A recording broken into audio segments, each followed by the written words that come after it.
ఎంపీటీసీలు ప్రయాణం చేయాల్సి వచ్చింది. మా ప్రాణాలకు ముప్పు ఉంది, మాకు భద్రత కల్పించని కోర్టుకు పోతే కోర్టు పోలీసు భద్రతతో వారిని ఎలక్షన్ హాల్లోకి తీసుకొని పోమని చెప్తే ఈ పోలీసులు ఎంత అన్యాయంగా తయారయ్యారంటే పోలీసులే ఈ ఎంపీటీసీలను బెదిరించే కార్యక్రమాలు సాక్షాత్తు పోలీసులే చేపట్టారు. రామగిరికి సంబంధించిన అదే మండలానికి సంబంధించిన ఎస్ఐ వీళ్ళ వెహికల్లో ఎక్కుతాడు, ఎక్కి ఈ ప్రతి ఎంపీటీసీలతోనూ వీడియో కాల్తో ఆ పక్క ఎమ్మెల్యేతోనూ ఎమ్మెల్యే కొడుకుతోనూ మాట్లాడిస్తారు. వాళ్ళు భయపడిస్తారు. మీ ఇంట్లో మీ అమ్మ మీ నాయన ఇంటికి రావాలంటే ఖచ్చితంగా ఎంపీటీసీ ఎలక్షన్లలో వాళ్లకు అనుకూలంగా ఓటేస్తేనే జరుగుతుందని బెదిరిస్తారు. అయినా కూడా మన ఎంపీటీసీలు ఎక్కడా కూడా తలగ్గకపోయేసరికి ఎలక్షన్ టైం దాటిపోయేదాకా వాళ్ళని తిప్పుతూ ఎంపీడీఓ కార్యాలయానికి తీసుకొని పోకుండా కోరం లేదని ఎన్నిక వాయిదా. తర్వాత వాళ్ళందరినీ పెనుగొండకు తీసుకుపోయారు. అక్కడికి తీసుకొని పోయి అక్కడ వాళ్ళందరినీ బైండ్ ఓవర్ చేసే కార్యక్రమం వీళ్ళు చేస్తారు.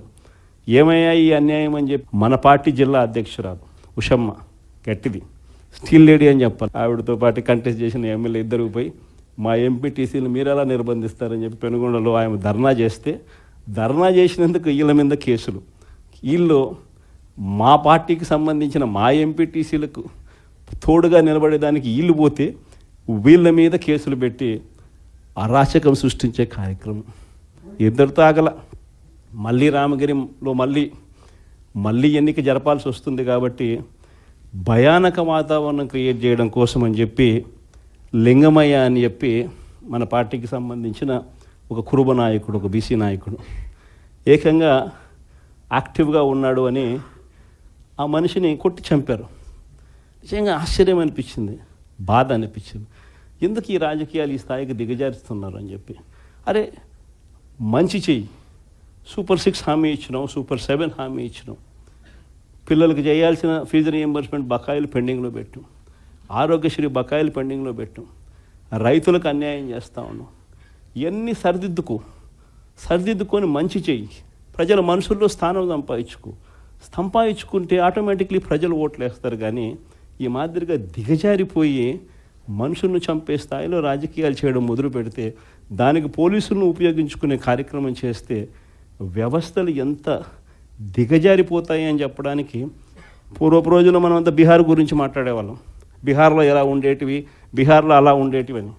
ఈరోజు బీహార్ గురించి మాట్లాడాల్సిన పనుల ఆంధ్ర రాష్ట్రం ఎలా ఉంది అని చెప్పి చూస్తే బీహార్ను మించిపోయిన పరిస్థితిలో ఆంధ్ర రాష్ట్రం కనిపిస్తూ ఉంది ఈరోజు ఆంధ్ర రాష్ట్ర పరిస్థితి.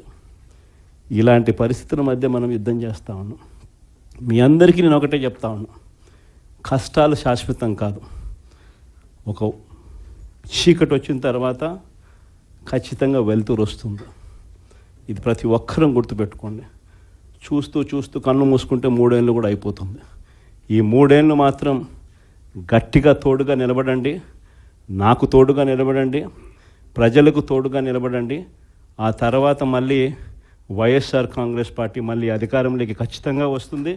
ఈసారి జగన్ 2 పాలన ఖచ్చితంగా జరుగుతుందని మాత్రం చెప్తాను. ఈసారి జగన్ 2 పాలనలో మాత్రం ప్రతి కార్యకర్తకు మీ జగన్ తోడుగా ఉంటాడని ఖచ్చితంగా చెప్తాను. కాబట్టి ఖచ్చితంగా ఈ 3 ఏళ్ళు ప్రజల తరపున నిలబడదాం, ప్రజల కోసం పోరాడదాం.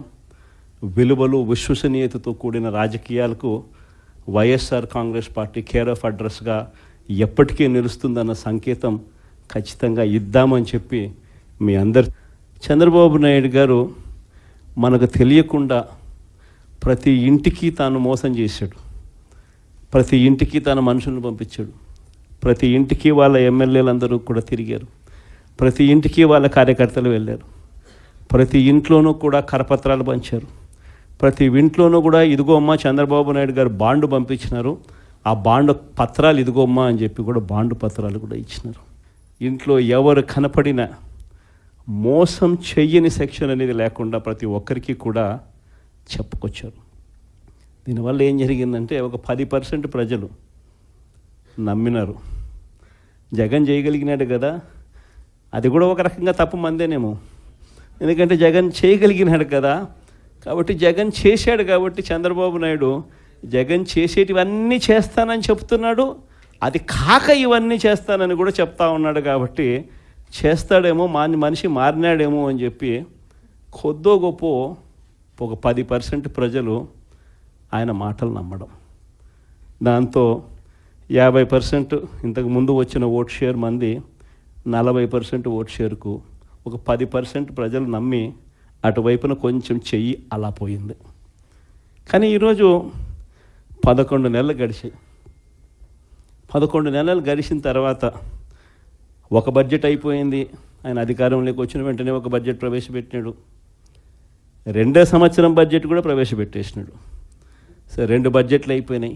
5 బడ్జెట్లలో 2 బడ్జెట్లు అయిపోయినాయి. 11 నెలల టైం అయిపోయింది.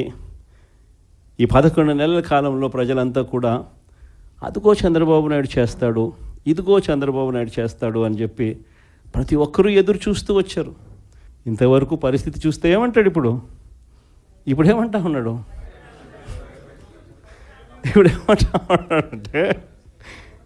ఇప్పుడేమంటా ఉంటే అప్పుడు మాట చెప్పినాను కానీ ఇప్పుడు భయం వేస్తా ఉంది అని అంటున్నాడు.